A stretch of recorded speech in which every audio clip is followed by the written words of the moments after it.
Hi friends, this video shows how to fix all network related issues, network not working, slow internet, all these issues.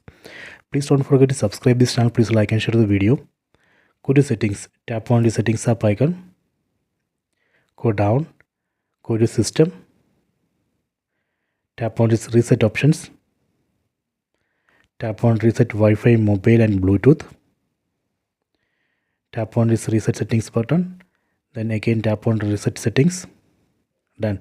See the message, network settings have been reset. This reset operation is safe. It will not delete any data from your phone. It will not delete photos, contacts, videos, anything. It just reset only the network, Wi-Fi and Bluetooth settings. That's all.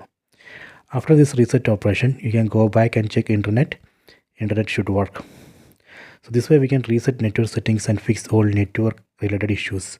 I hope you have enjoyed this video. Please subscribe this channel. Please like and share the video.